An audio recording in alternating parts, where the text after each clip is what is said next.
Member KBP. Oras. Eksakto, en punto. Alas 6. Humahataw, humahagupit, lumalatay na komentaryo sa Himpapawid. 2x2. Walang takot sa paghimay sa masalimuot na isyu ng bayan.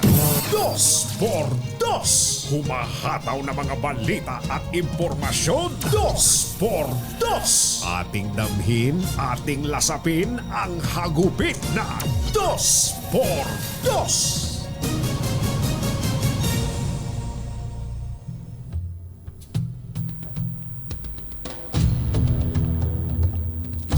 Inakusahan ni Kingdom of Jesus Christ leader Apollo Kibuloy sina Pangulong Bongbong Marcos at First Lady Liza Araneta Marcos na nakikipagsabwatan umano sa Amerika para siya ay iligpit.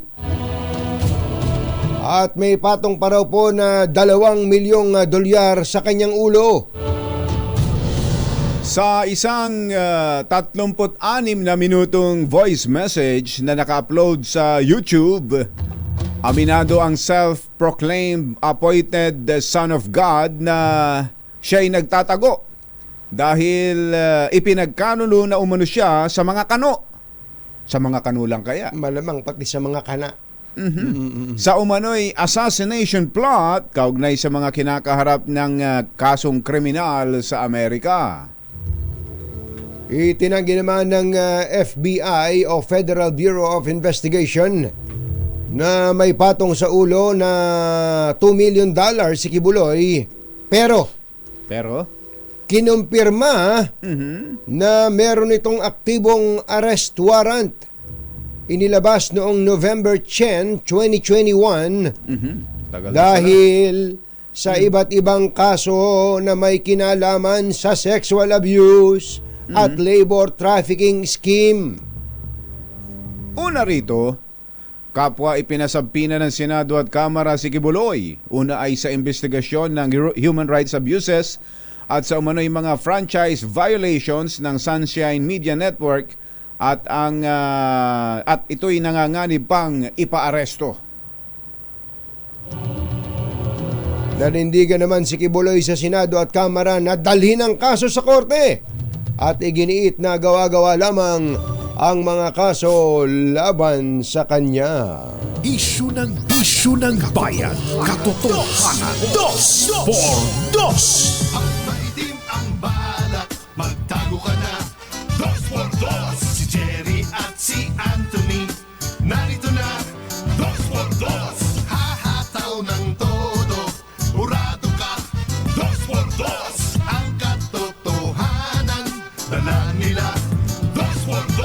Walang sinasamba pali, maniwala ka. 2x2. Hataw ng gusto, tol, umasa ka. 2x2. 2x2.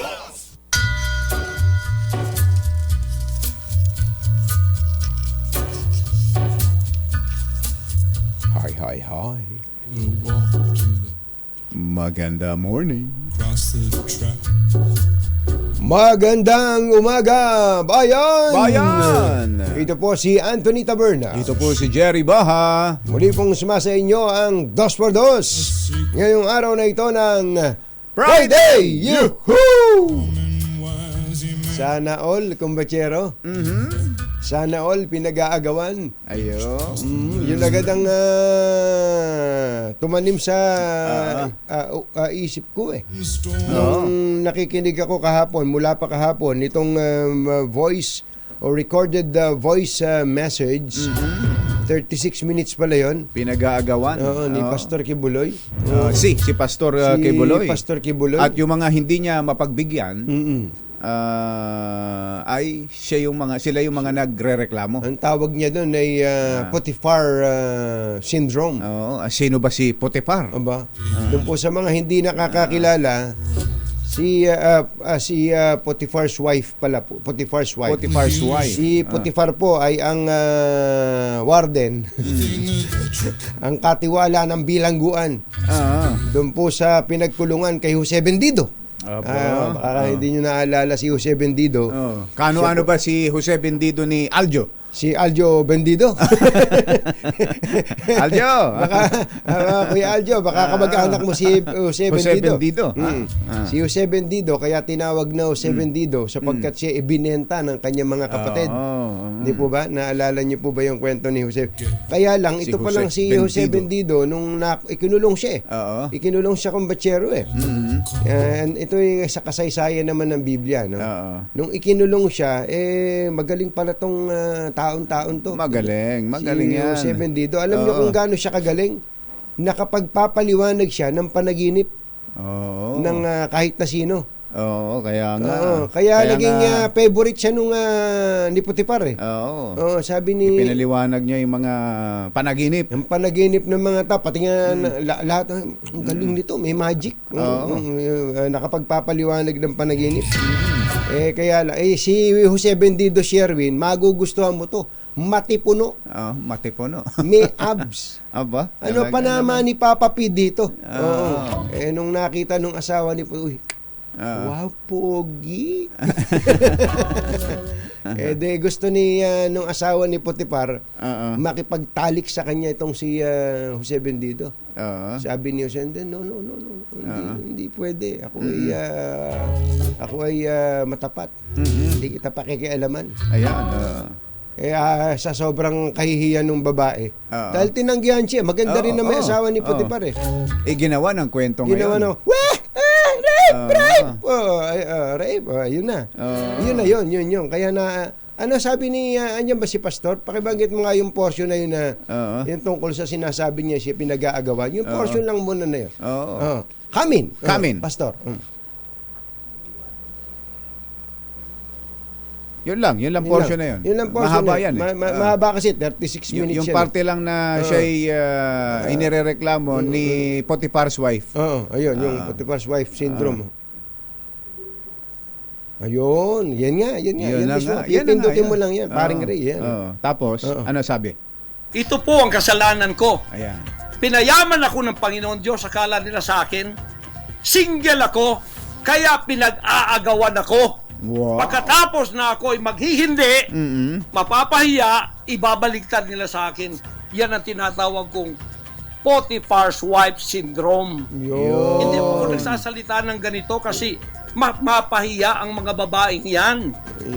Nag-aagawan sila. Ayun! Mahirap man sabihin. Pinag-aagawan nila ako. Sana all. Yun ang nasigaw. Pati si paring Ray, sabi niya, sana all. Yung pala ang... Tindi pala.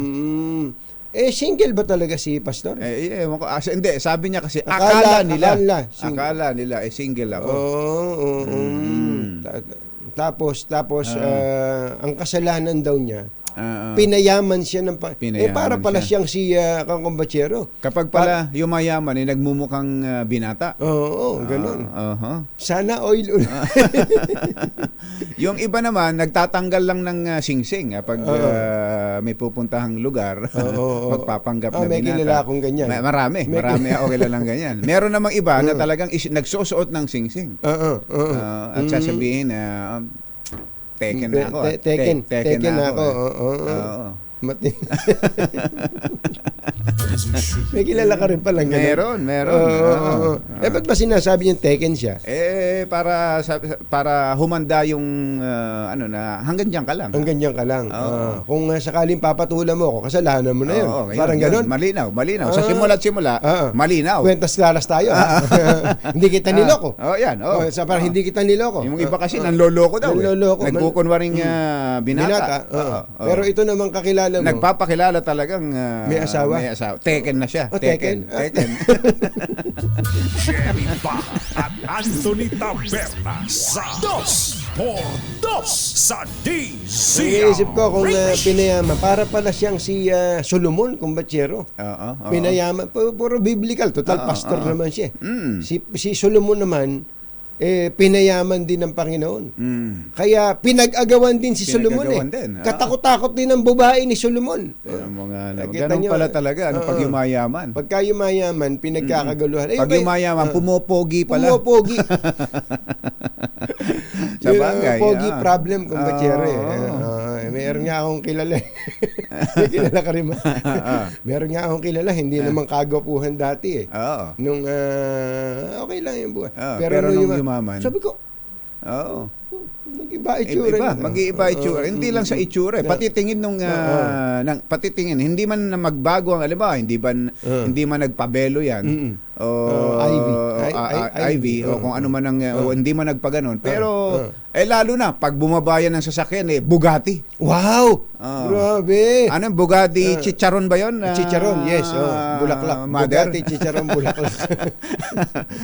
Natulad nitong kumakalat na video. Pakita nyo nga yung meron ba kayo nun? Meron? Dalawa na pala yan. Sige nga. Isang blue tsaka isang yung nauna ay pula. Pula. Ito yung blue, yung kahapon. Yung kahapon. Ayan. Ito pala yung raid mismo. Ayan, Ito ba si Customs Commissioner Benvenido Rubio? Parang pumayat si Commissioner. Parang ang pumayat. Hindi siya yan. Mukhang panay ang exercise. Ito. Naku. Yung harap lang pala ang blue. Yung likod pala iba kulay, dark. Ayan, binabalatan po mga kaibigan. Para po itong saging, ho. Alam niyo ba ang saging ay magandang pampatulog? Lalo na pag inyong kinain sa gabi? Yan po ayon kay Giselle, ano? Malalim daw po tulog niya. Malalim daw ang tulog ito, niya. Pero pagka nasa harap ka, hindi mahalatang iba kulay nung likod, ganyan pala ang klase ng parang itsura. Parang laruan nga, ano? Parang laruan lang. Bugatti raw pala yan. Bugatti Chiron. At alam nyo ba kung magkano presyo niyan? Magkano? Yan pala ay tumataginting na 150 million pesos. Wow! Seso. Sus Mariano. 100... Sasakyan lang, isang sasakyan lang. Grabe pala itong 150. Matindi kung bachero. 150 million. May tax na ba yan? Wala pa siguro. Kaya yun siguro yung lalagyan ng tax. Malamang, yun nga, may tax na yun. May tax kapag na yun? pinasok na dito sa Pilipinas. Kasi ang ganyang mga luxury vehicles ay nagdodoble ang presyo. Tama. Kaya umaabot ng ganun. Grabe naman yan. Kuya Rolly Romero, nakakita ka na ba ng ganyan, Kuya Rolly Romero, ng Bugatti? Alam ko, yung kinain nating Alaskan crab. Kinakain tayo ni Kuya Rolly. Dito sa seaside. Pero wala ka nito, Kuya Rolly. Sino may-ari niyan? Meron pa isa, yung pula. May pula ba kayo sinend ko sa iyo, Mother. Andyan sa group. May pula yan, yung nauna. Ayan. Isa ba may-ari? Magkaiba. Isang Chinese at isang Vietnamese. Kaya yung apelido Nguyen. Nguyen. Poa. Ginhawa ka. Ayan, parang mas maganda pala itong pula. Mas maganda. Kung ako naman ang pamimiliin dyan, kwentuhan lang naman. Parang mas kursunada ko itong pula. Siguro kahit bagong gising ako at amoy pistindaga pa yung bibig ko, pagbaba ko dyan, poging-pogi at bangong-bango sa akin yung... Sigurado. Hindi ko na kailangan kasi... sakay ka niyan at pag bumaba ka niyan at nag-inat-inat ka sa harapan niyan. Nag-inat-inat ka sa University Belt. Oo. Ayan. O kaya hindi ka man bumaba, binuksan mo lang yung bintana, tapos nakaganon ka lang doon sa nakaganyan. Ayan, nakikita niyo ba yung porno? Nakaganyan. Parang natatakpan konti isang butas na ilong mo.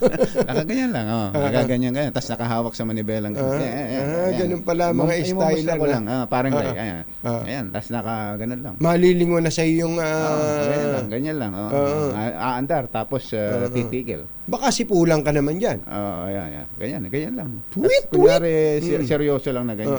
Hindi ka lumilingon sa kanila. Pogi ka na nun. Yung palang formahan. Gayahin ko nga mamaya. Ang mga kumbachero ng bayan, Ka-Kunying at Ka-Jerry. 2 por 2. Intindi, no? Grabe po ang tanong ngayon sino kaya ang nakakuha ng reward dito? May reward daw ito Magkano? 20%. 20% ng 150 million? Dalawa. 300 time is 20%. 60 million yan. 60 million? Maging informant ka lang, yayaman ng ka ganito kalaking halaga ng mga grabe, sasakyan. ang laki. Hindi, ang tanong ko dyan, kumbachero, yes, yung nakabili pogi, mayaman, pero siya ngayon parang siya'y kriminal eh. Ganun talaga Parang siya'y mangyayari. kriminal dahil suspect siya ng smuggling. Oo, pero actually, ang gusto ko itanong, sino nag-smuggle? Yan. Baka naman buyer lang siya. Yun, baka Buyer nga siya. buyer lang Ang tanong yan. natin, sino smuggler niyan? At Sino paano nagpasok niyan? paano nakapasok yan dito? Sino nagrehistro niyan? Nairehistro eh. Na-rehistro, di ba? Nairehistro sa LTO. So, ang tutuntunin natin dyan, mula sa puerto, o yun, tama ka, Sherwin, saang port pumasok? Sino nagpapasok? Sino nagpasok?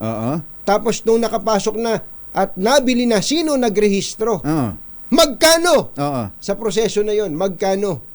Magkano ang ginasta nung smuggler sa Nag-text ka agad si Kuya Mel Magno. Hindi dito sa airport yan, ha? Hindi talaga kasi sa Hindi kakasya yan. Hindi sinasakay sa Hindi aeroplano. kakasya sa aeroplano yan, Kuya Mel Magno. Pambihirang patis ano. Yun nga, yun ang ating tatanong kay Customs Commissioner Benvenido Rubio. Sino ang smuggler dito? Saan ba to? Sa Batangas port ba galing to? Sa Manila port ba to? Sa Subic port ba to? Ayan, Sa Davao ba ito? Ayan, Ayan, yan po ang ating mga katanungan, mga magulang at mga mahal na taga-subaybay. Beno, ang tunggak na oras, 17 minuto na makalipas ang ika-6 ng hapon. Jerry Baja at Anthony Taberna sa 2x2 sa DZRH. ACS Balita, susunod na! This time check is brought to you by ACS Manufacturing Corporation, ISO certified, maker of world-class quality Pride detergent. Ang makatotohanan, balitang maaasahan. ACS Balita. Walang makakaligtas, walang makakalampas. Saan mang sulok ng kapuluan, Luzon, Visayas hanggang Kamindanawan. Basta't may balita, ipagwagwagan ng sikat na tagapagbalita. ACS Balita. Kasama ang 2x2 tandem Anthony Taberna at Jerry Baja. ACS Balita.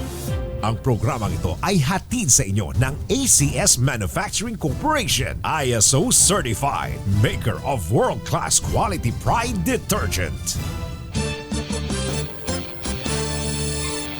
araw po ngayon ng Huwebes, 22 ng Pebrero 2024. Sa ulo ng ating ACS Balita, presyo ng bigas asahang bababa sa 44 bawat kilo sa susunod na linggo ayon sa DA.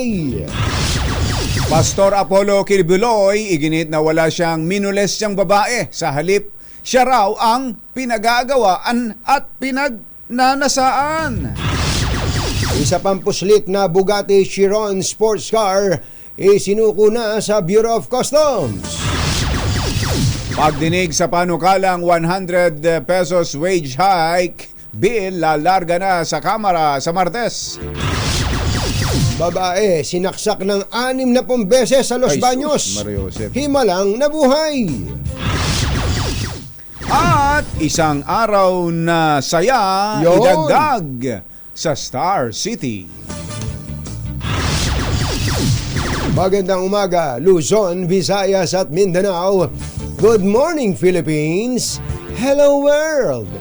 Kami po ang inyong mga tagapagbalita. Ito po si Jerry Baha. Ito po naman si Anthony Taberna. At ito ang ACS Balita. ACS Good News. inaasahang bababa sa 44 hanggang 46 pesos ang presyo ng bawat kilo ng well-milled na rice sa mga susunod na linggo. Ayon sa Department of Agriculture, bunsod ito ng pagbabari ng presyo ng bigas sa international market. Naobserbahan din ng Samahang Industriya sa Agrikultura o SINAG ang pagbagsak ng presyo ng bigas sa iba't ibang bansa na umaabot na lang sa $580 bawat metriko tonelada mula sa dating 612. Samantala, sinabi naman ng SINAG na ang halaga ng palay na inani ng ating mga magsasaka ay nabibili na rin sa 40 o 24 mula sa dating 26 bawat kilo o katumbas ng 47 hanggang 48 pesos bawat kilo kapag naging bigas. Good news ito, kumbachero, Oo. pero nalungkot ako na ang batayan ng pagbaba ng bigas Ay, yung presyo sa world market. ayun. Ibig talaga. sabihin, tayo nakasandal sa Imported. na bigas, samantalang tayo pagawaan ng bigas. Talaga. Di ba? Ganun. Yun ang malungkot na katotohanan doon. Isang katotohanan Hindi na kailangang hindi na ibunyag. kailangang ibunyag. Mario Sepano. Ay, Alas 6:24 ang ating oras. Naimbag nga bigat kada kayo amin na po. Agreeing kayo, gising na. Pinabulaan ni Pastor Apollo Kibuloy ang mga paratang na sexual abuse ng mga babaeng miyembro ng kanyang mismong relihiyon. Ayon kay Kibuloy, sinisiraan lang siya ng mga babaeng ito matapos niyang tanggihan Yun. ang paghahabol ng mga ito sa kanya. Iginiit ng self-proclaimed appointed son of God, pinagnanasaan siya ng maraming babae. Dahil bukod sa kanya siya'y mayaman, ay inaakala ng mga ito na siya ay single. Single. Ito po ang kasalanan ko. Pinayaman ako ng Panginoon Diyos, akala nila sa akin, single ako, kaya pinag-aagawan ako. Pagkatapos na ako ay maghihindi, mapapahiya, ibabaliktad nila sa akin. Yan ang tinatawag kong Potiphar's wife syndrome. Hindi po ako nagsasalita ng ganito kasi mapahiya ang mga babaeng yan. Nag-aagawan sila. Mahirap man sabihin. Pinag-aagawan nila ako. Wow. Ayun. Yan po si Jose Bendido. Hindi. Si Apollo siya. Pastor Apollo. Si Pastor Apollo Kibuloy. Naikwento lang si Potiphar. Naikwento rin natin si Jose Bendido. Alas 6:26 ng umaga, naimbag bigat kada kayo amin na po. Agreeing kayo, gising na. Kinumpirma na ng Embahada ng Amerika na kasama sa most wanted list. Matindi, no? Kasama sa most wanted list ng FBI si Pastor Apollo Kibuloy. Ayon sa US Embassy, si Kibuloy ay higit sa dekada nang naharap sa serious human rights abuses, lalo na ang systematic at pervasive rape ng kababaihan na ang pinakabata ay 11 taong gulang. Kumpiyansa naman ng Amerika na haharapin ni Pastor Kibuloy ang magiging hatol sa kanya ng korte sa Amerika. Ginawa ng embahada ang pahayag matapos aminin ni Kibuloy na siya ay nagtatago dahil umano sa assassination plot sa kanya ng US government. Sa ibang balita, hawak na ng Bureau of Customs ang ikalawang puslit na Bugatti Chiron sports car na pinaghahanap ng mga otoridad. Ayon kay Customs Commissioner Benvenido Rubio, isinuko na ng may-ari na si Tu Trang Nguyen. Sino? Tu Trang Nguyen ang asul na sports car sa mga tauhan ng BOC, NBI at PNP sa Muntinlupa. Pero bakit do sa video parang raid ang nangyari, ano? Parang hindi naman suko ito. Ito pala isinuko daw. O baka yun ang nagtip. O mabibigyan siya ng 20%. Yung may-ari. Yung may-ari. Oo, kikita pa siya. Kumita pa. Batay sa report, natunto ng ikalawang luxury car na nagkakahalaga ng 168 million pesos. 168 pala, kumbatsero. Ikaw, nabawasan ko pa pala. Sa parehong exclusive village kung saan natagpuan din ang ang naunang Bugatti na kulay pula. Ayon sa customs, bagamat isinurrender ng may-ari ang dalawang sports car,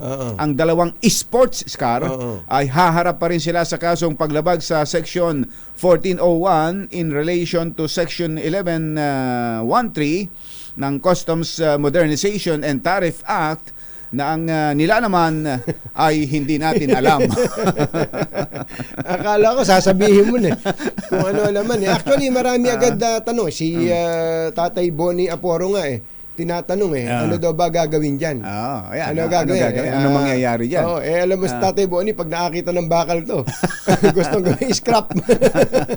Naku, napakamahal na scrap niyan. Scrap na. Pero mo, magkano daw? 168 million pesos pala yan. Grabe. Mario Josep, napakamahal. Tapos masasagian lang ng jeep. Ay, okay, tricycle. Ng tricycle. Tapos kakamot-kamot. Boss, pasensya na. Nako po. Inang. Kaya nga kumbatsero, kung ano gagawin ba ng customs diyan? Oo. Pababayaran lang yung buwes. Oo. O pag pinabayaran yung buwes, halimbawa sabi ni Nguyen, na babayaran ko na lang yan. Hindi ko naman kasi alam na hindi pa bayad yung tax diyan eh. Oo. Aba, sinabi niya gano'n. Kasi binili ko yan, may nagbebenta. May nagbenta. Oo. O di binili ko, ang dami kong pera, sabi siguro ni Nguyen. Oo. Babayaran ko na, ganun ba pagka binayaran ba yung tax diyan ayos na yan. Ayun, malalaman natin yan. Paano nga naipasok dito yan at nailabas nang hindi nababayaran ng taxes? Hindi nababayaran. Meron dapat managot. Meron. At paano narehistro? Kung hindi bayad ang tax yan, paano narehistro yan? LTO Pati yan. sa LTO, may tatamaan dyan. Actually, meron pa isang tatamaan dyan yung security guard ng subdivision. Tagal-tagal namin hinahanap dito. Sabi, meron bang dumaang Bugatti? Wala po. Ang depensa dyan ng security guard. Sir, hindi ko naman alam na Bugatti yan eh. Akala ko Toyota box type lang yan eh.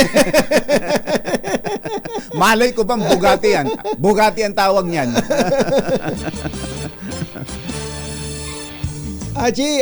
Mr. Jalomtang Lakyampwa, 6:30 na ng umaga. Aarangkada na sa Martes ang pagdinig ng House Committee on Labor and Employment sa mga panukalang aumento sa sahod ng mga manggagawa. Ayon kay Marikina Representative Estela Kimbo, inaasahan na ipaliliwanag dito ng economic managers ang epekto ng wage hike sa issue ng unemployment, inflation at posibleng pagbagsak ng gross domestic product. Nilinaw ni Kimbo na sensitibo ang Kamara sa kalagayan ng mga manggagawa, pero dapat pag-aralan ang mga epekto nito sa presyo ng mga bilihin at pagtaas ng unemployment rate. Sa ipinasang bersyon ng Senado, ipatutupad sa buong bansa ang panukalang 100 pisong wage sa increase na sa tingin niya ay dapat depende sa sitwasyon sa iba't ibang rehiyon. Alas 6:30 ang ating oras. Maimbuntag kaninyong tanan, mga Bisaya, mata na ba mo diha? Gising na ba kayo? Isinusulong na sa Kamara ang pagtataas sa perang ayuda ng mga benepisyaryo ng Pantawid Pamilyang Pilipino Program of 4Ps para makaagapay sa inflation. Ayon kay 4Ps Party List Representative JC Abalos, may technical working group na ang Committee on Poverty Alleviation para sa mga consolidated bill. Maaarian niyang itaas sa 500 mula sa 300 ang educational grant, habang itataas naman sa 1,750 ang health grant. Sinabi ni Abalos na may 9 na bilyong deficit, 9 na bilyong pisong deficit ang programa noong isang taon at posible pa niya itong tumaas. 6:32 ng umaga. Naimbagabigat kada kayo amin na po. Agring kayon, gising na. Susunod. Tito Boy! Isang babae sinaksak ng 60 beses. Himalang nabuhay. At isang tauhan ng Coast Guard arestado. Bakit? Nagpaputok ng namarel. Aba. Alam niyo kung anong gamit ng barel? Ano? Naku, isang imported na automatic rifle. Naka-automatic rifle. May tinamaan kaya? Oo, yun ang alamin natin. Yan at iba pa sa pagbabalik ng ACS Balita. 6:32. This time, ACS Balita. Ang programang ito ay hatid sa inyo ng ACS Manufacturing Corporation, ISO Certified, maker ng world-class quality Pride detergent. Hi! Magandang morning! Ano bang araw today, kumbachero? Today is Laundry Day, Pride Day. Yuhuu! At pag Laundry Day, Friday, all you need is Pride washing machine detergent. May triple stain away formula, kaya tanggal ang makapit, madikit, malupit na dumitman siya, kaya easy ang labada. Kaya pala mula noon hanggang ngayon, all you need is Pride. All you need is Pride. ACS. Kasama ang 2x2 tandem Anthony Taberna at Jerry Baha. ACS Balita.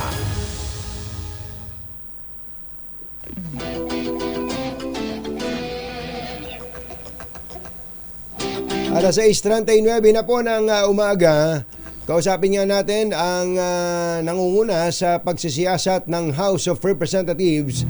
Nagnay naman ng ilang mga sinasabing franchise violation ng SMNI na ang itinuturong may-ari ay si Pastor Apollo Kibuloy.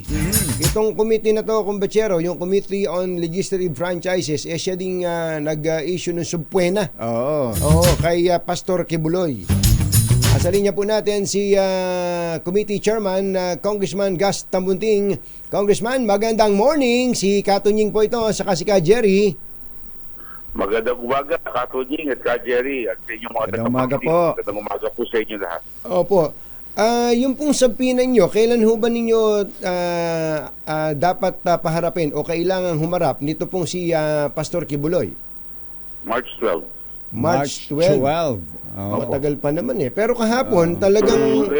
Talagang ginawa ko namin yan. Give him enough time, no? Opo. To prepare at hindi naman niya sinabing bigla-bigla, no? Para we really space it out. So, para hindi masabing hindi siya pwede dahil biglaan. Talagang inilayuno namin at nabigyan namin siya ng oras. May Opo. sapat na oras. Naipadala na ho ba at Opo, na-receive opo. na? Opo. Na-receive na ho. Na-receive na mismo. Oo. So notified na sila. At Opo. least notified. Served. Kahapon po, at ay lumabas po yung kanyang voice message at siya nga rin laman ng mga dyaryo ngayon eh. Kumbachero, tinitingnan ko tong mga dyaryo, siya pala banner story eh. Oo. Siya ang laman ng mga dyaryo, pati pala sa international media, pinick up yung kanyang statement. Napanood niyo po ba yon o narinig niyo po ba, Congressman Gas? Hindi ba po? Ano po sabi po niya? Ang sinasabi po niya, siya hindi haharap. Nagtatago daw po siya ngayon. At meron daw pong gustong magpapatay sa kanya. At pinagbibintangan po niya ang administrasyon na ang Pangulong Marcos mismo. At si First Lady Liza Araneta Marcos na nakikipagsabuatan daw po sa Amerika para siya iligpit o i-assassinate. Ano po bang say ninyo doon? Sinabi po niya nagtatago siya. Pagiging ko, no, depensa na lang po niya, no? Pero wala po kaming alam na siya ay yung information po niya ay hindi po validated at yan ay galing po sa kanyang kampo. At we don't know of any security issue on his safety that we would warrant him not to appear for the House of Representatives, especially the Committee on Legislative Franchise. So nakikita niyo po ba na ito pong ginagawa ni itong mga statement na ito ni Pastor Kibuloy ay isang paraan lang para huwag siyang makaharap sa investigation po ninyo? Pero posible po yan. At madali naman po sabihin na hindi ako haharap for any, makaisip ko lang anong rason, no? Including your security issue. Pero the subpoena stands, no? At hindi ho namin i-withdraw. So kung hindi po siya darating, now that you declared na the subpoena stands, and kung hindi po siya darating, hindi po siya sisipot sa March 12 sa anuman dahilan, ano po ang susunod na hakbang po ng inyong committee? Kung hindi po siya dumating, I hope dumating po siya, no, para maklear na po yung mga issue laban po sa kanya, no, at magkaroon po ng kasagutan. Kung hindi po, then we will have to cite him for contempt. And then of course he will have to be arrested. Kahit na ho ang To appear before the committee, no? to appear Hindi naman before po the parang committee. detained, pero to appear before the committee. Kahit na po ang sinasabi niya medyo may panganib sa kanyang buhay. Pwede mo natin lagyan ng sapat na security, no? Kung kailangan, kung hihingi po siya ng assistance for security, ay gagawin po yan. Pwede namang ibigay. Opo, ang Kamara, ang inyo pong investigasyon ay nakasentro lang dun sa franchise ng SMNI. Opo. Wala po sa inyo dun yung mga abuses, mga pananakit, mga pang-rape na binabanggit. Wala po. ano po ba ang gusto nyong reason? Ba't nyo po ba siya ipinapatawag? Well, alam naman natin that we've had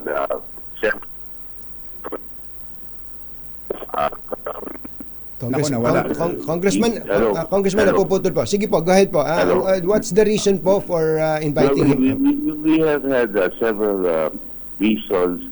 We have had several hearings on the past, and obviously, it has shown, the records will show that they have violated all the terms of franchise, preparatory requirements, change of ownership, as alleged by their lawyers.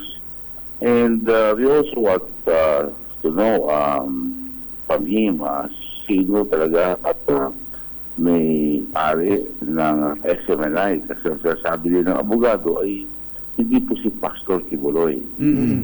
At yan ay nakakapagtaka. No? Isa po natin, siya naman po ang founder po niya. No? And we would like to, kasi that's a clear violation. Any change of ownership of the franchise without informing Congress, it should be the violation of the franchise and could warrant the suspension or the revocation of the franchise. So doon po ba sa inaprobahang franchise ng SMNI nung ano po yun, nung nakaraang kongreso pa, ang pagkakaunawa po ba ninyo sa komite ang may-ari ng SMNI si Pastor Kibuloy? Kasi that's what the records will show. Aha. And now, nagkaroon mo ng change. And also, the same franchise agreement. Nakalagay po roon na pagkakala ko yearly report ka sa Kongreso, kung ano status ng iyong pag-isa, at kung may pagbabago sa ownership, ay kailangan mo inform ang ating Kongreso. Kasi ito ay binigay po sa mga iba't ibang mga pangalan, no? At kung papaguhin mo, ay dapat wala man. Dahil kung hindi mo Pilipino, yung pinagbigyan mo. Or kung police character, o di paano. Di ba? Kailangan malaman mo ng Kongreso. Kailangan malaman nung nagbigay ng franchise at yun nga ay ang Kongreso. Opo. Because this is a privilege granted by the state, no? So representatives. So nung una mo pala, it's a privilege. sa original franchise pala, sa una, ay siya mismo ang nakalagay na owner. Opo. Tapos ang claim nila ay nagkaroon ng Palitan. changes. Yes, which is being refuted, no? Kasi kung i-trace back mo siya, sabi ng mga ibang kongresista, mga members, it goes back again to Pastor Kibuloy. Oo. Hindi, saka kung ang tanong nga doon kung hindi na siya may-ari ngayon, ano ba, ibinenta ba niya yon? At kung ibinenta niya, magkano? Magkano ibinenta? May mga ganun na po ba kayo impormasyon? Opo. Tama po kayo. Opo. At saka, ang tanong po namin doon, Congressman, kung assuming, just for the sake of argument, na totoo ngang nagpalitan na ng pagmamay-ari at hindi po in-inform ang Kongreso, gaano po ba kahalaga 'yon? Pwede po bang maging o dahilan 'yon para i-revoke o bawiin ng Kongreso yung franchise sa SMNI? It can be one of the grounds. It can be one of the grounds.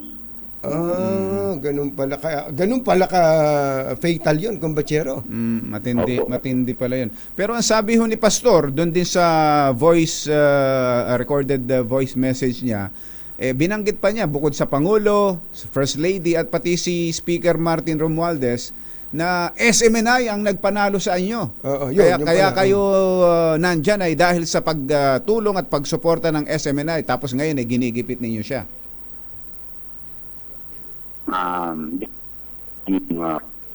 No? Kasi may usapang politika na po yan at hindi ko po alam kung ano po ang katotohanan dyan. Kung talagang sila tumulong at kung sila tumulong po, sila po manguna para po mailagay sa ayos ang kanilang kumpanya, ang kanilang organisasyon para makatulong sa ating administrasyon. So, as we... Hindi na po ako kasi hindi ko po masasagot yun. Hindi ko po alam yun. Opo. So, as we speak, yung pong SMNI ay hindi po siya umi-ere, no? Tama po ba yun, Congressman? Yes, it's suspended by NTC. By On NTC. the report of the committee submitted, yes. Opo. Indefinite po ba yan? Yes, it is indefinite. Indefinite. Sakali hong sabi nyo na-serve na-notify na-serve na do sa subpoena ng Kamara, kung sakaling hindi umattend ay magiging subject ng pag-aresto. Wala ho bang piyansa yan? Kung hindi ho ba pwedeng maglagak ng piyansa o kaya magsanlaman lang, kumbatsero? Magsanlaman lang. Wala naman po. Wala ho? Wala ho. Ang amin na dito is sila sa committee. Talagang... Hindi mo namin ilalagay sa kulungan. Hindi naman po gano'n. Yes. Kasi, we should hear so many issues that even the lawyers could not answer. Kung sabihin ho niya pinahaharap din ho ako sa Senado pwede bang doon na lang? Sige, Pastor Kibuloy, may subpoena din ho kasi sa kanya ang Senado Iba naman ho ang Senado, iba naman ang mababang kapulungan. Ang Senado ay may taktang oras din po yan. And I don't think that it's much so. Oo, hindi naman jointly yun Separately. Mas maaga yan Congressman. So, dito, Separately. pumapayag kayo na separately dito.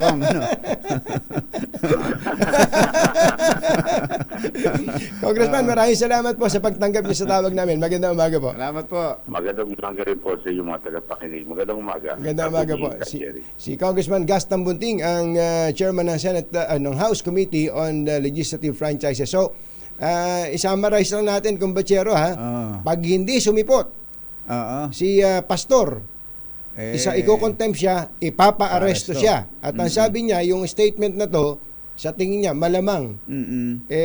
Kung lang niya yan. Parang termino natin, ang essence, pakulo lang niya yan para huwag humarap sa House investigation. March 12. Engineer Tony Nanggel, March 12 to Itatak nyo sa kalendaryo nyo yan, Engineer March 12. Pero ang Senate yata, kumbatsero, makamaon Mas maaga. March 6. March 6 sila.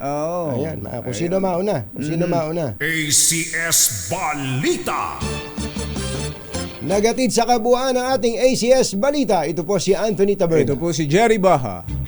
Kasama ang 2x2 tandem Anthony Taberna at Jerry Baha. ACS Balita. Balitang makatotohanan. Balitang maaasahan. ACS Balita. Ang programang ito ay hatid sa inyo ng ACS Manufacturing Corporation, ISO Certified, maker ng world-class quality pride detergent. Yung kinukwento ko kanina, kumbatsero, talagang impossible to. Mission impossible? Oo, pero nangyari. 60 stab wounds, kumbatsero, ang tinamo ng isang babae mula sa dalawang lalaki dyan sa Los Baños sa Laguna. 60 hindi 16. Hindi, 60, kumbatsero. Naglalakad lang daw po yung biktima sa Maahas Road sa Los Baños, Maahas pang lugar, Batong Malaki. Nang daluhungin siya nitong dalawang kriminal na to at siya pinagsasaksak. Kaya humingi po ng tulong yung biktima, nadala sa ospital. Pero hindi naman malaman kung bakit siya basta na lang anong motibo? Dalawang lalaking. Anong motibo? Ilang taon yung victim?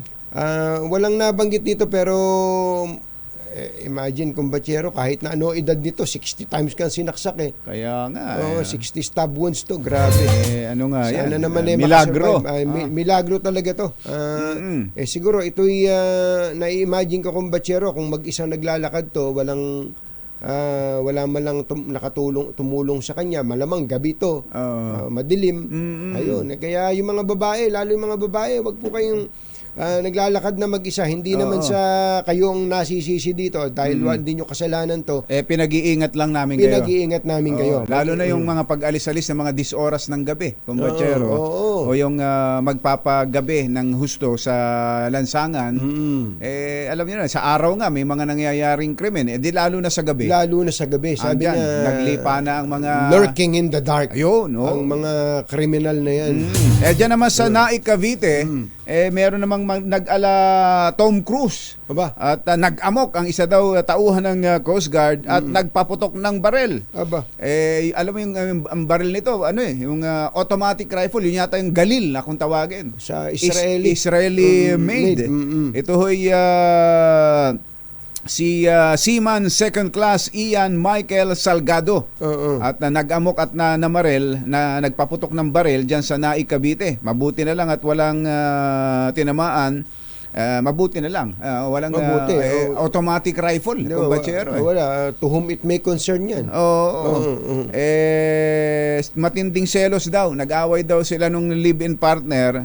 Merong pinagsilosan, ayun, uminom, tapos kinuha yung barel at nagpaputok kung saan-saan, nang walang habas. Coast Guard yan. Ayan, pati ang Coast Guard ngayon ay nag-iimbestiga bukod sa hiwalay pang investigasyon ng PNP. Ang Coast Guard ngayon, kumbatsero, baka na ang iniisip nyo, puro sa dagat lang yan. Sa tubig lang. Sa tubig lang yan. Hindi po. Madalas sila dyan sa busway. Sa busway, sa airport. Talagang tinap na po ang Coast Guard bilang mga law enforcers ng Department of Transportation. Dahil matindi rin ang training ng mga yan. Iba training yan. Saka malaki sweldo, kumbatsero. Ha? Malaki ba? Malaki sweldo, parang sweldo ng pulis. Malaki, tama lang na dapat malaki sweldo. Kaya nga pakinabangan sila. Kaysa sa maglalangoy-langoy lang sa dagat, tama yung ginawa na yan ng DOTR na pakinabangan ng skills na na-acquire ng mga Coast Guard natin. Ang ganda pa ng uniform yan Tapos makikisig. Kaya sabi nung inumpisa ni Secretary Art Tugadian,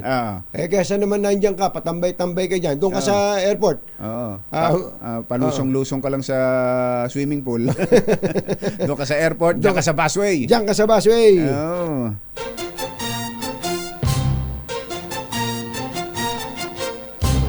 Tonying at Ka-Jerry Anthony Taberna, Yung time check Jerry natin. Baha, ang samahang pinatibay Meron bang na time check? ng panahon. Meron. 2 por 2 por 2. Station ID natin.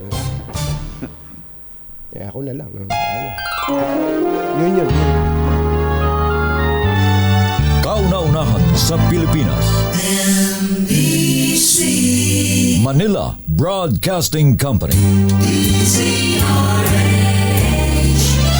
DZRH. Member, kapisanan ng mga broadcaster ng Pilipinas. Member KBP. Oras! Nakabukas daw pala yung mic natin. Sinadya ho. Kapopoy, 2 minuto na makalipas ang 7 ng umaga. Balitang bagong-bago. Balitang dapat alam mo. Balitang magdadagdag ng talino. Dahil bagong impormasyon, makibalita. Unang-una sa DZRH. Pangunahing balita. Kasama ang 2x2 tandem nina Anthony Taberna at Jerry Baha.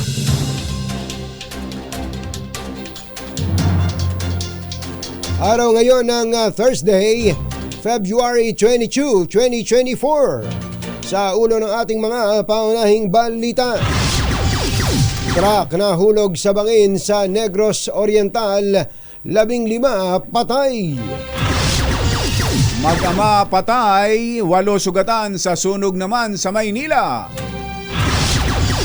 Pangulong Marcos at US government may sabwatan umano para itumba si Pastor Kibuloy.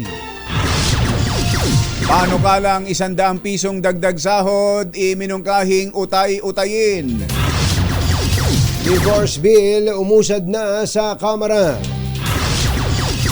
Department of Justice, hahabulin ang mga nasa likod ng cyanide fishing sa Scarborough Shoal. 12 anyos na estudyante nagpaputok ng baril sa loob ng classroom sa Sorsogon. Magandang umaga, Luzon, Visayas at Mindanao. Good morning, Philippines. Hello, world.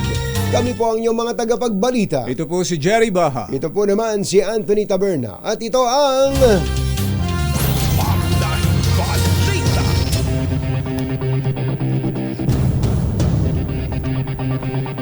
Sa detalye ng mga balita, Patay ang 15 habang 2 ang malubhang nasugatan matapos na mahulog sa bangin ang isang truck sa Mabinay, Negros Oriental kahapon.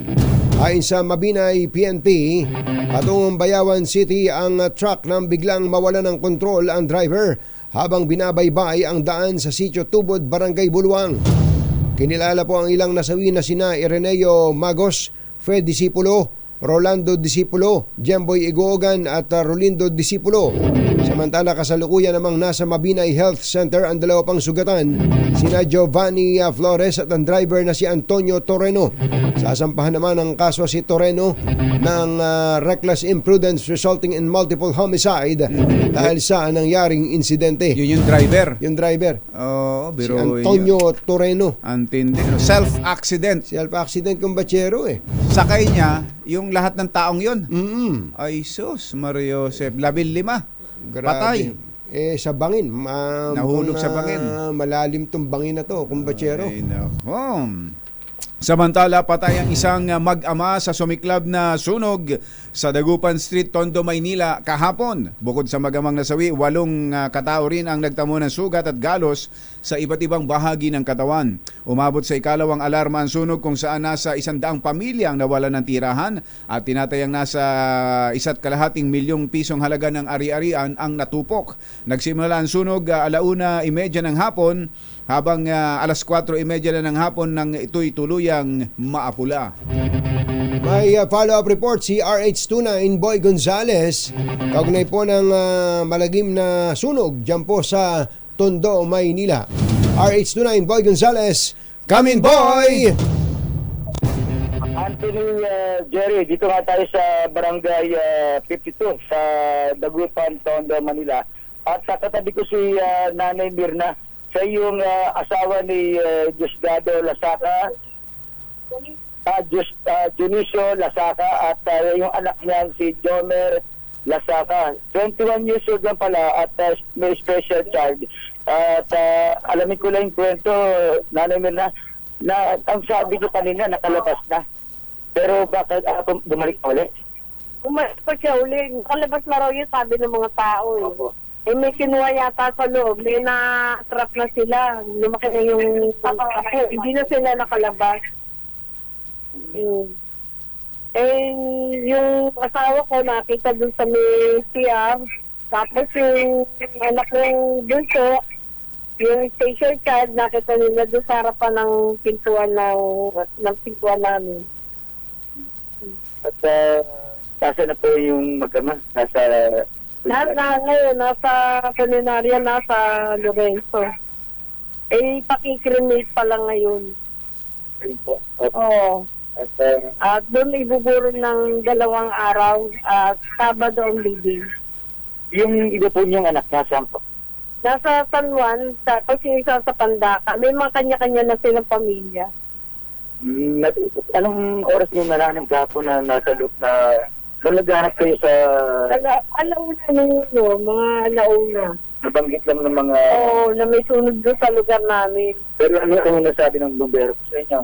Hindi na ako pinapasok dahil malaki na raw yung apoy doon. Sabi ng bombero, wala naman daw namatay, wala naman daw ano. Nung matapos na yung ano, doon pa lang namin nalaman na natrap na pala din yung pag-ama ko. Yung anak niyo po, special child, no? Dahil sa madalas dito lang sa ano. Kasi Anthony Jerry, yung yung bahay nila at yung tinutuluyan na ni Nanay Mirna ay medyo magkalayo lang, is magkalapit ng barangay. At kikremate po ngayon, ano pong panawagan nyo? Okay. Pwede po kahit na konting tulong po para sa financial dun po sa puninarya. Hindi ba sa kanila tumulong yung hindi ba tumulong sa kanila yung local government? Nanay Mirna, nakikarami po kami, no? Opo. Kayo po ba nakatanggap ng tulong mula sa city government, sa City Hall? Wala pa po. Wala pa. Hayaan nyo, iuugnay po natin. Iuugnay natin diyan sa city government. Yung pong punerarya kung saan naroroon, Nandiyan ba kayo ngayon, Boy? Sa punerarya? Nasa dito sa lugar at nasa si Nanay Mirna kasi ang trabaho ay kasambahay. Sa kabilang bahay sila. Ganon. So yung mag-ama niya, naiiwan talaga sa bahay. Lagi naiiwan talaga sa bahay. Opo. Ano po bang anong ibig niyo sabihin special child yung anak ninyo? Ano po siya, mentally retarded. So hindi talaga pwedeng iwang mag-isa, ganon ano? Opo. Oo. Pero kung katanghalian, alauna ng hapon ba nangyari yung sunog? Opo.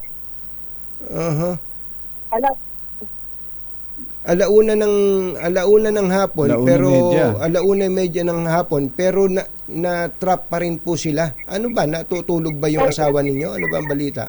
Hindi po, nakalabas na po sila eh. Kaya lang po, may binalikan yung asawa ko, sumunod sa kanya yung special charge ko. Sumunod sa likod niya. Kasi hindi na sila nakalabas. Hindi na nakalabas, kaya inabot na ng sunog. Maikli lang daw yung sunog eh.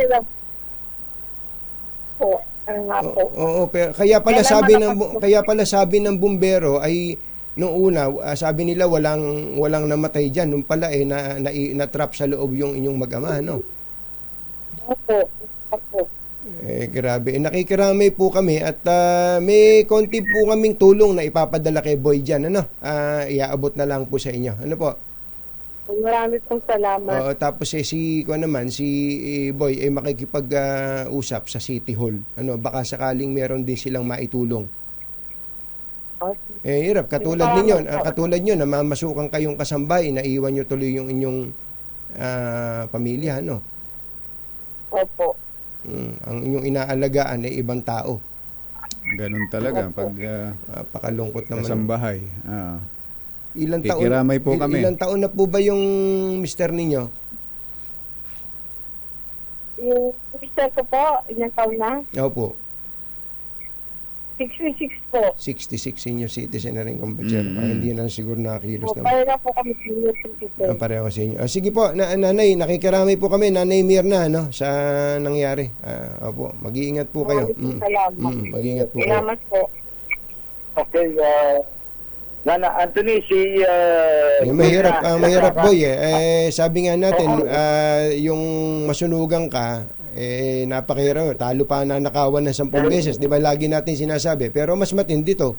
Merong mahal ka sa buhay na nasawi. Diba? Talaga, nako. Sige, Boy. 30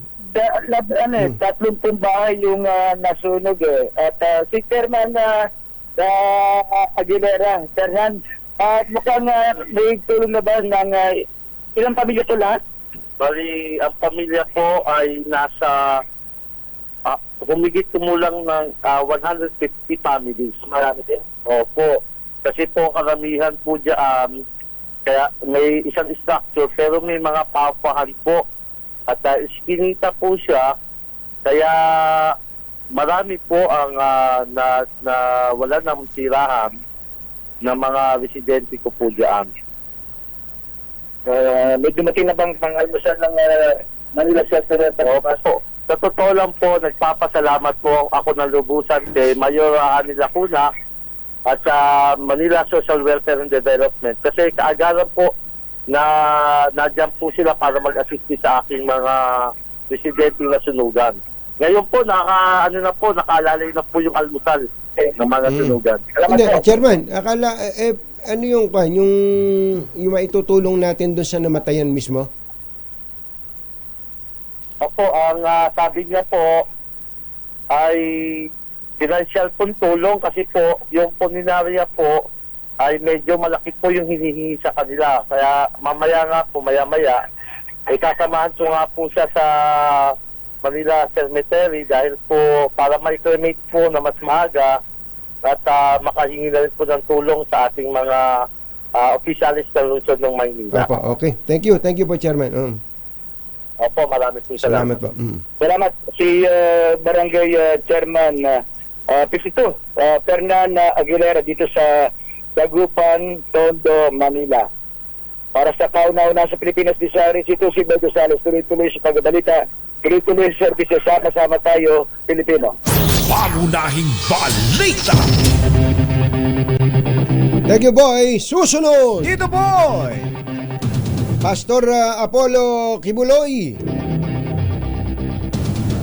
Pinag-aagawan daw ng mga chicks. Pinag-aagawan daw ng mga chicks. Akala Pogi. daw po ay siya ay single. Single. Yun pala yung kanya. Kaya pala may mga ganun, ano? At nagre-reklamo daw po itong mga ito, yung mga kababaihan, dahil hindi niya pinagbigyan. Yun! Ayan. Yan po ang sabi ni Pastor Apollo Kibuloy. Wala ka bang susunod dyan? Susunod! Tito po! Nako, ito, 12 anyos, nakapagpasok ng kalibre 45 baril sa eskwelahan, sa classroom, nagpaputok! Naku po, nanang ko po. Yan at iba pa sa pagbabalik ng Pangunahing balita. 7:15 ng umaga. Champion. Balita. Mga nangunguna at mga bagong balita sa DZRH. Pangunahing balita.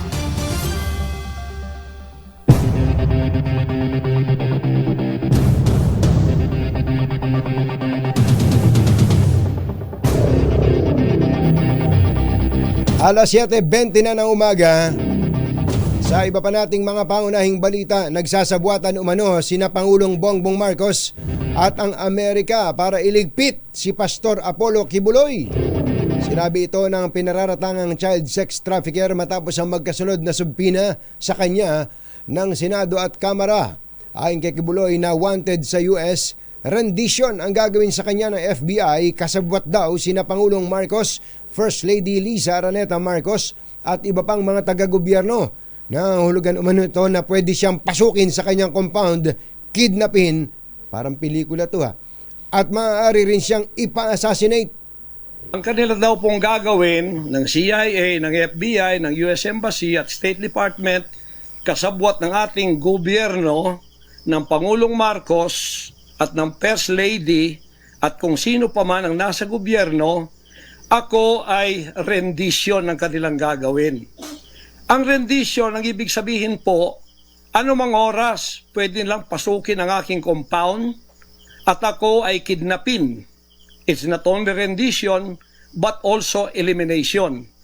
If it is possible, pwede nila akong i-assassinate. Tandaan mo, President Bongbong Marcos, First Lady Liza Marcos, pati ikaw Martin Romualdez, hindi kayo dyan ngayon kung hindi kayo tinulungan ng SMNI at ng buong sangkatauhang Pilipino. Yun. Yan po ang tinig ni Pastor Apollo Kibuloy. Samantala, iginit din ni Kibuloy na walang katotohanan ang mga aligasyon na may kinalaman sa sexual at physical abuse gaya ng binabanggit ng mga testigo ni Senator Risa Ontiveros sa investigasyon ng Senado. Narito ang pahayag ni Pastor Apollo Kibuloy. Ito po ang kasalanan ko. Pinayaman ako ng Panginoon Diyos, akala nila sa akin. Single ako, kaya pinag-aagawan ako. Pagkatapos na ako ay maghihindi, mapapahiya, ibabaliktad nila sa akin.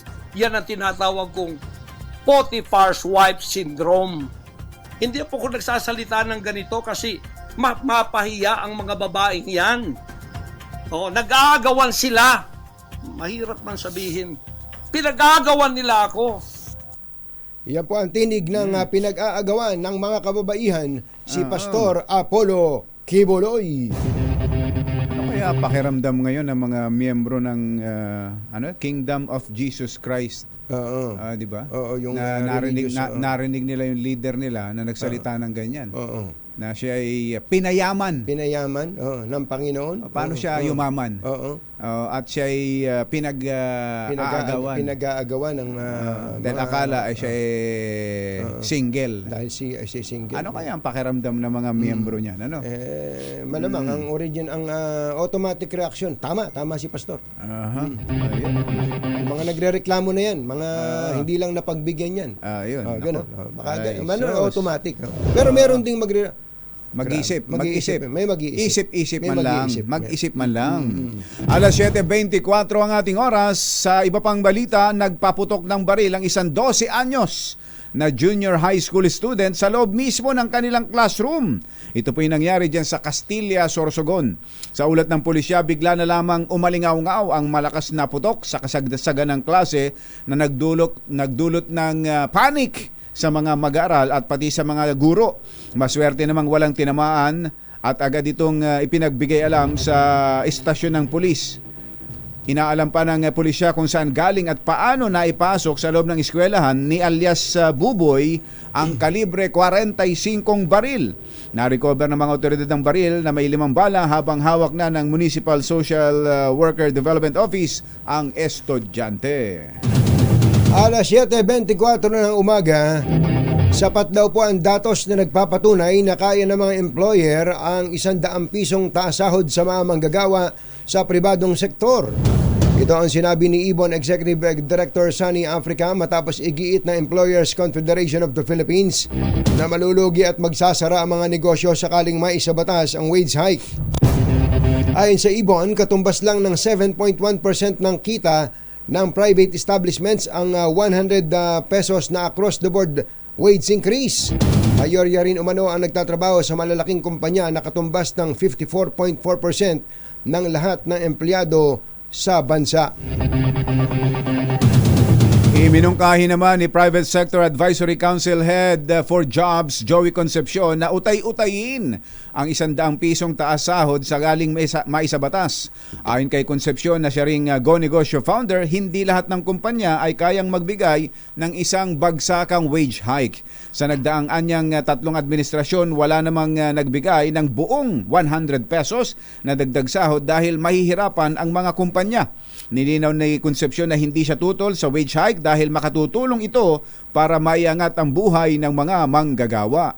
Ayun, mula sa isang negosyante ito. Kaya, pwede, pero hulugan, utay-utayin. Oo, pwede naman. Hindi, sa totoo lang kung batsero, ako, kahit pa na ikukwento ko nga sa'yo, employer din naman ako eh. Oo. Employer ako at pinakamaganda pong pakiramdam ng employer kung maganda ang pakiramdam ng kanyang manggagawa. Oo, kung happy. Kung happy ang manggagawa, ang natural na kasunod nun, consequence nun, ay magiging productive Magandang performance. Magiging productive siya. Kaya lang kung batsero, hindi talaga madali kung bibiglain mo.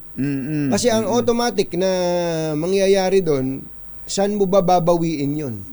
Kapag nagbayad ka ng sweldo, ng dagdag na sweldo ng empleyado, ipa-factor in mo yun sa iyong gastos. Sa gastos mo. So maghahanap ka ngayon kung saan mo ilalagay yun. Oo, pwedeng magdagdag ka ng presyo sa mga binebenta mo. Magdagdag ka sa ng presyo ng produkto, magdagdag ka ng presyo sa serbisyo kung yun man ang iyong negosyo. Totoo yun, kumbatsero. So talagang may mga implikasyon yan. May mga implikasyon yan. Kaya importante din talaga, kumbatsero, ng malalim na pag-aaral at pakinggan ang damdamin ng lahat ng stakeholders. Samantala, patuloy po ang pagbaha ng akala ko sakuna ito eh. Kinabahan ako, Sherwin, dito eh. Patuloy daw po ang pagbaha ng foreign investment sa bansa. Opo. Yun, pwedeng baha ito. Okay itong baha na to. Dahil po sa mga matatagumpay na state visit ng Pangulong Bongbong Marcos. Ayon sa Bangko Sentral ng Pilipinas, pumalo na sa mahigit $1.4 billion ang foreign direct investments noong November 2023. Mas mataas po ito kumpara sa $820 million lamang noong November 2022. Sinabi ng BSP na sinyalis ito na maganda ang investment climate sa bansa at ito rin umano ang dahilan kung bakit bumaba ang unemployment sa Pilipinas. Unang sinabi ng Pangulong Marcos na ginagawa ng gobyerno ang lahat para maging investment friendly ang bansa na magreresulta sa maraming oportunidad sa trabaho. My primary interest is to try and make our country a investment friendly place. And what we'll see, that's why the study is really not about the Constitution. It's about what do we need to do, what do we need to change so that these potential investors will in fact come to the Philippines. ang tinig ng Pangulong Bongbong Marcos. Sumalang na sa plenaryo ng Kamara ang panukalang gawing legal ang diborsyo sa Pilipinas. Si Assistant Minority Leader Arlene Brosas ang nag-sponsor sa House Bill 9349 na inakda ng 71 kongresista. Aba, tingnan mo nga naman. Madami na gusto makipaghiwalay. At nangunguna pa ay mga kababaihan at sa minority. Kumpiyansa si Congresswoman Brosas na maisabatas ang panukala sa ilalim ng Marcos administration dahil sa dami na ng suporta nito sa Kamara. Ayon sa mambabatas, ang pagsasaligal ng diborsyo ang magiging daan para makatakas ang mga kababaihan sa mapang-abuso nilang mga asawa. Napakawalan lang yung mga asawa yan. At makapagsimulang muli. Akala ko, at makapag-asawang muli. Yun nga. Yun na nga yun. Yun nga yun, para makapag-asawang muli. Napakawawalang yung mga asawa yan. Parang gano'n ang dating nung ibinalita mo kung batsero eh. Talaga. Oo. At hindi lang yan dapat mag-apply sa yung, sa mga kalalakihan. Pati mga pang-abusong mga kababaihan. Napaka malulupit na mga kababaihan. Lalo na kung ang ang nagtatrabaho o may negosyo, babae. Maraming ganyan, kumbachero, na nasasaksihan natin na nagiging dominante ang babae sa pamilya, sa kanilang mag-asawa dahil siya ang under niya yung lalaki. Siya kumikita. Siya ang kumikita. Siya kumikita ng malaki. Totoo yun, kumbachero. Kung paswitan yung asawa, psst! Ano po yun, ma'am? Kaya sa mga kalalakihan, huwag kayong papayag ng ganyan. Lalo pat sa Biblia nakasulat, ang lalaki ang may pangunahing obligasyon na maghanap buhay. Pag hindi mo nagawa yon at ang gumagawa nun ay yung babae, ayun na nga, gano'n ang mangyayari. Gano'n na nga mangyayari. Pero ang totoo nun, kumbachero, kahit na pumarinig ka nga rito. Kahit na pareho pang naghahanap buhay yan, o kaya yung babae lang naghahanap buhay, o yung lalaki lang naghahanap buhay, ito pinaka-importante sa mga mag-asawa. Dapat kilala mo yung mapapangasawa mo. Kilalanin muna. Kilala mo yung mapapangasawa mo. Yung iba kasi kaya umaabot do sa madaling gusto makipaghiwalay sapagkat hindi naman pala niya nakilala yung babaeng pinakasalan niya. O kaya yung lalaki pinakasalan, napugian lang kayo. Nagwapuhan. Napugian lang kayo sa amin.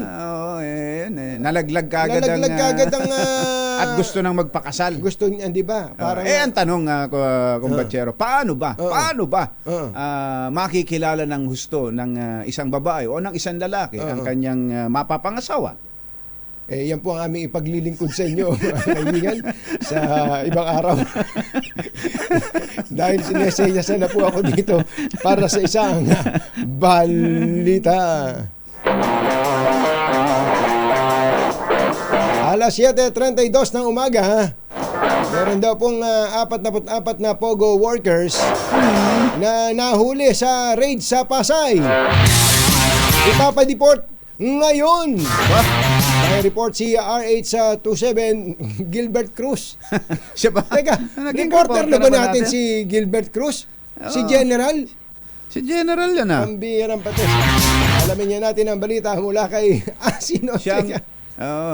Si General Gilbert Cruz ang hepe ng Makati Police, di ba? Hindi na nalipat na siya ng Bachero. Siya na ang hepe ng PAOK ngayon. Presidential Anti-Organized Crime Commission. RH27 Noche Kakas. Kami Noche. Sa Jerry at Katunying, natawa sa iyo si Yosek Gilbert Cruz ngayon dahil katabi ko siya ngayon na Kala ko siya yung reporter at magre-report sa atin eh. Oo nga. So, eto na, sasalang ko na. Yan ang magre-report itong mag-report ng 44 na mga dayuhan na kasama sa the raid dito sa isang Pogo sa Tungkol ng Pasay. Sir, si Anthony Taberna and Jerry Baha sa Dos por Dos. Good morning, Katunying at Jerry. At morning, sir. Nakikinig at Pwede bang kayo na lang ang reporter namin pagka wala naman kayong masyadong ginagawa, i-report nyo na sa amin mga accomplishments ninyo, Yusek? Pwede naman. Oo. So ito pala yung Pogo 44. May isa 44, mayroong Pogo 44. Opo, tama po. Opo. Ano po ba, kailan po ba napag-uhuli itong mga to? Nung ano pa po ito, October last year po, almost tagal na. magpo-4 months na po dito sa Pogo establishment dito sa Pasay po. Dito na rin kasi natin na Dinetain. itong mga to for all 4 months kasi wala nga tayong kulungan, Katunying, and Grabe, Jerry. So pakain nyo lahat yan? Oo, sagot nyo pa pagkain yan? Opo, pagkain, pakuryente, Aircon, naka-aircon? pa po. Siyempre po, hindi naman ho natin pwede pakainin ito. Baka maging humanitarian crisis. Tama. Yan. Oo. Ano ho bang naging operation yan at bakit sila illegal? Jerry, ano po ito? Ito yung nahulihan natin nung may torture chamber. Yan pala yun. Tindi pala Opo. yan, no? Opo. Opo, yung may prostitution din sa loob mismo nung Pogo Hub nila. Opo. Tapos, ang operation nung Pogo mismo, ano bang ginagawa niyan? Ano po ito? Jerry, scamming po ko lahat ang ginagawa. Scamming? Ito.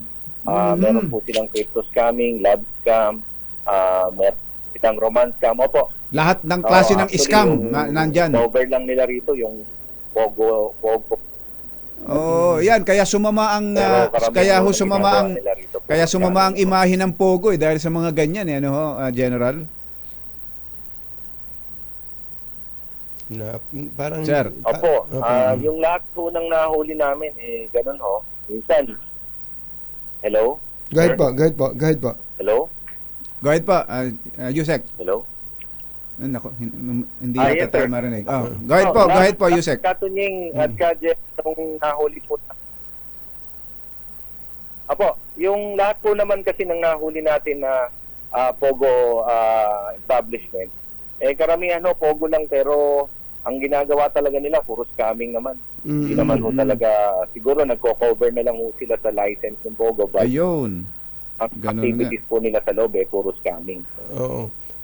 So ito pong deportation na to, uuwi sila. Ibig niyo sabihin, huhulaan ko lang sagot din natin pamasahin yan?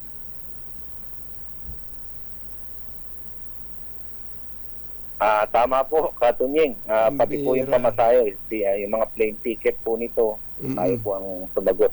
Pambihira pa lang buhay to, no? Napakalaking Mario Josep pala. Buti meron kayong pambayad diyan. Malaki pala budget ng PAOK, no?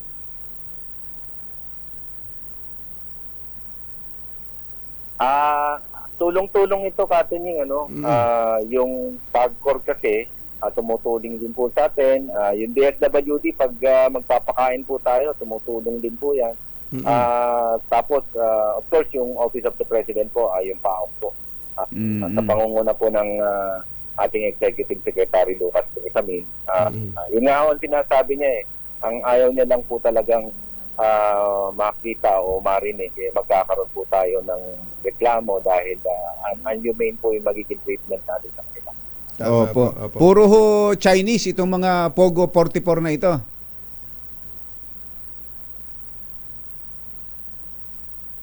Actually, Jerry, pang-limang batch na natin ito para sa Pogo na ito.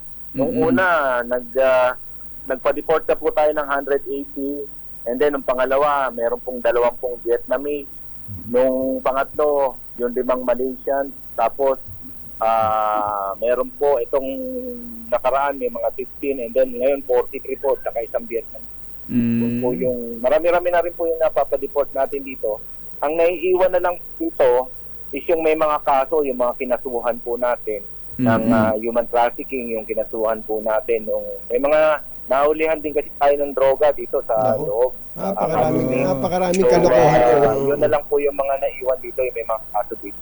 Ginagamit talaga tayong pugad. Baka naman may mga cash na recover ho dyan, Yusek. Baka pwedeng yun na lang ang gamitin natin dyan sa laki ng gastos Pero yung laking gastos natin diyan, pakain, pakuryente, patubig, tas ngayon pa-aeroplano pa. Aeroplano. Kaya nga ho, may actually yun nga ho ang pinag-iisipan natin kasi itong building nila rito is talagang napakalaki ho yung building nila.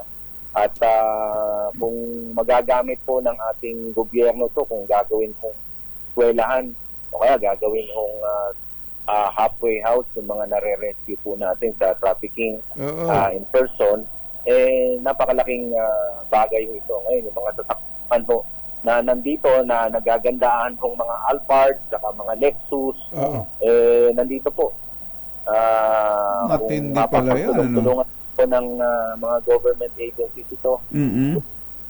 Kaya po natin magandang magamit ito siguro mas gamitin po ng gobyerno. Marami at least marami pala matutunaw diyan. Marami scrap pala diyan. Narinig na naman ni Tatay Bonnie Aporo, pwede raw ba i-scrap na lang natin yung mga Alphard na yan. Anyway, Yusek, congratulations po at maraming salamat po sa inyo at mabuhay po kayo. Salamat po, Yusek. Thank you po. Ang hirap din nga ako, parang nasa abroad tong mga kausap natin. May delay kayo noche na mga 5 seconds. Parang nandiyan kayo sa Antarctica. Ayun, nawala na. Oo nga nandito tayo sa loob ng isang at sa ngayon, Ka-Jerry at Katunying, isinakay na yung mga dayuhan, yung 43 Chinese nationals at isang Vietnamese dito sa isang sasakyan at dadalhin na sa airport o sa Nai. So yan ang sitwasyon, kaugnay nga dito sa deportation ng 44 na dayuhan mula dito sa William Street, lungsod ng Pasay. Mula sa Kananan sa Pilipinas, BCRA. Ako si Chika Kasultuloy sa pagbabalita, tuloy-tuloy sa serbisyo. Sama-sama tayo, Pilipino. Pangunahing balita. Susunod! Tito Boy! Magpapalo up tayo sa Bureau of Customs kay DEPCOM Maronilla. Tanong natin kung ano kaya ang gagawin doon sa Bugatti na yun, sa Bugatti. Sino yung mga bigatin na may-ari ng Bugatti? Sino bang bigating owner niyan at sino bang smuggler niyan? Yan at iba pa sa pagbabalik ng Pangunahing balita. 7:41. This time. Pangunahing balita. Sa iba pa nating balita, hahabulin po ng DOJ ang mga nasa likod ng cyanide fishing sa Scarborough Shoal. Ayon kay DOJ Secretary Boying Rimulya, tutulong sila sa pangangalap ng ebidensya at paghahanda ng kaso laban sa mga sumisira sa bahura. Idiniin ng kalihim na hindi ko konsintihin ang administrasyon ng anumang paglalagay sa panganib sa kapaligiran at pagkakait sa karapatan ng mga Pinoy. September 2023, sinabi rin ng DOJ na maghahabla ang gobyerno ng environmental case laban sa China dahil sa coral harvesting sa West Philippine Sea.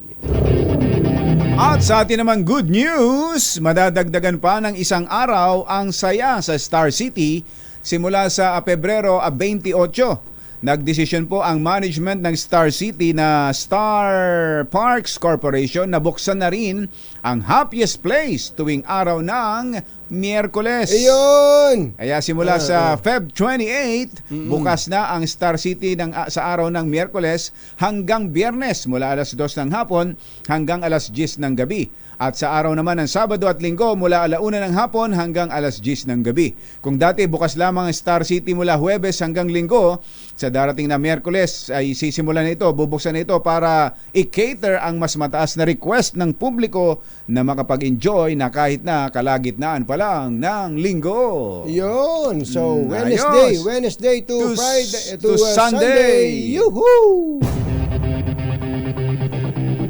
Inusad na ng Kamara sa Lunes ang deliberasyon sa resolution of both houses number 7 na amyenda sa 1987 Constitution.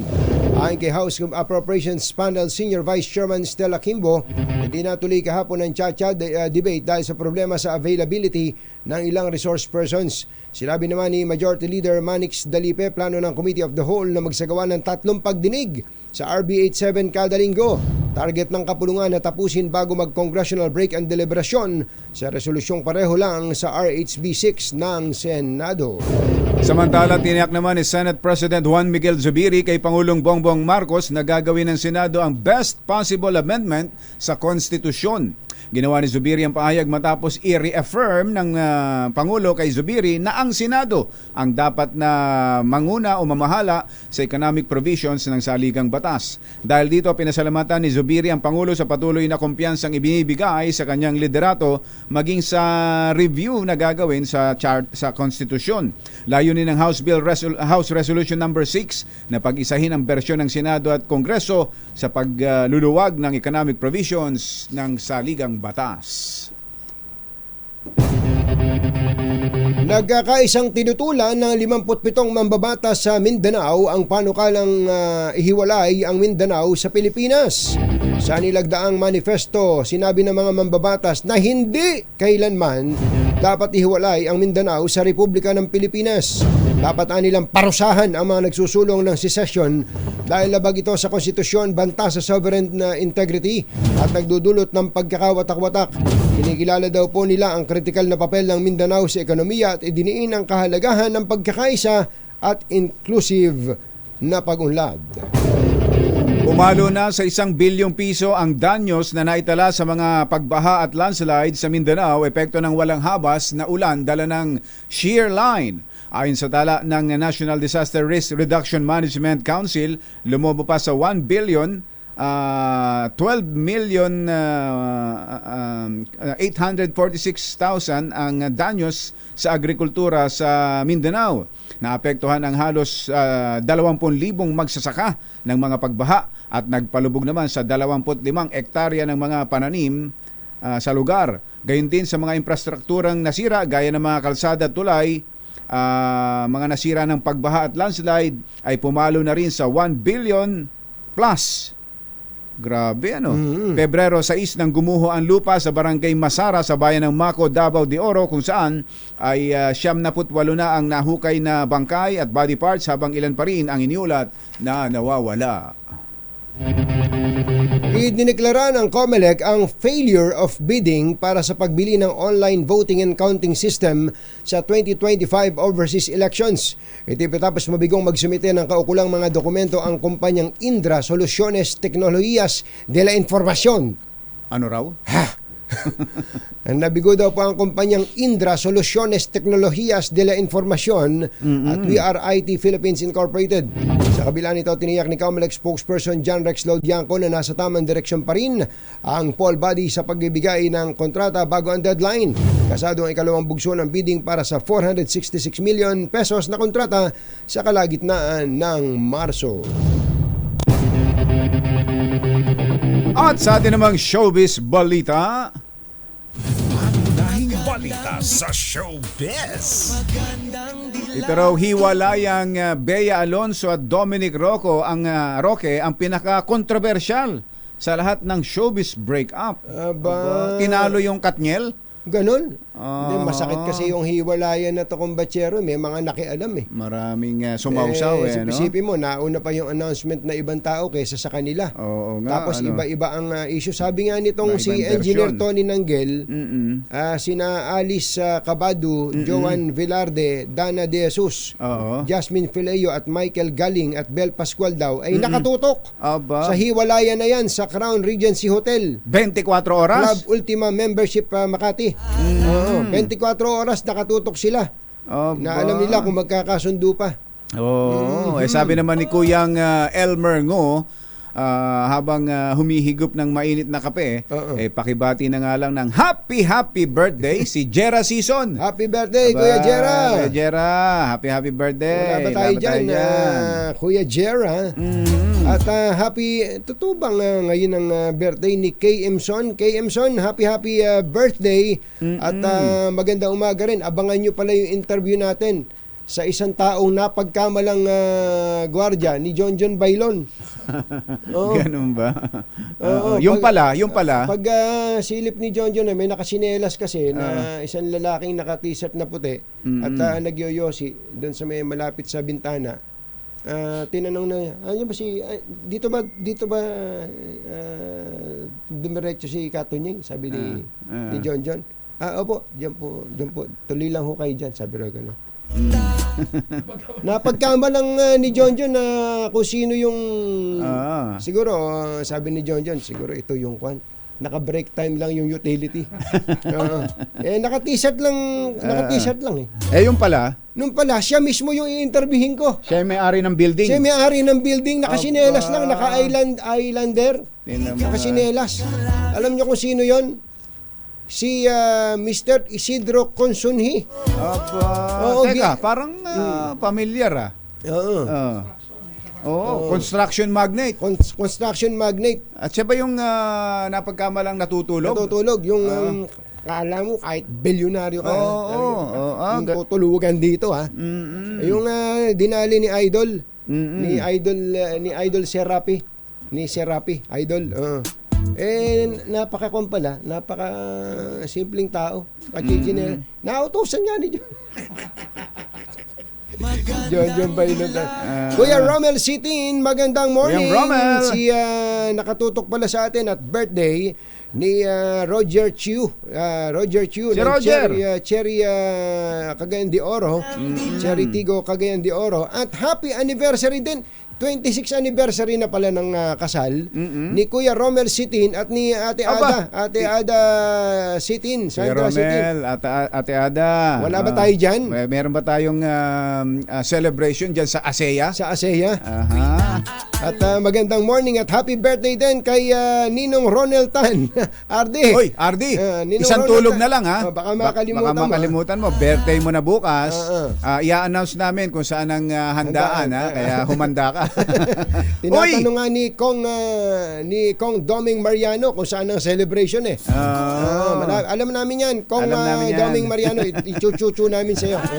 Ay, brother Federico Moreno, magandang morning. Magandang morning. Andito na. Bakit ba controversial ka mo? Ano yan? Yun daw, Bea and Dominic na hiwalayan, pinaka-controversial sa lahat ng showbiz breakup. Bakit? Alamin natin sa ating showbiz legend, Morley Alinio. Magandang morning, Morley! Yes! Magandang morning, Luzon, Visayas at Mindanao. Sa lahat ng breakup, puro breakup kasi nangyari ngayong last year kasi, ay itong hiwalayang Bea Alonzo at Dominic Roque ang pinaka-controversial, ang pinag-usapan ng bonggang-bongga. Dati-rati ang pinag-uusapan ng bongga ay ang hiwalayang Catherine Bernardo at Daniel Padilla. Pero tinalbugan siya. Mas pinag-usapan ang Bea Dominic.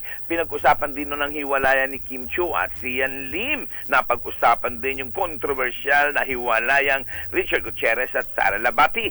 Maging ang Kim Jones at Jericho Rosales. Ang daming naghiwalay ngayon. Pero ang pinakamatindi, ang pinaka-controversial at talaga namang napakaraming tao na ang nadamay ay itong hiwalayang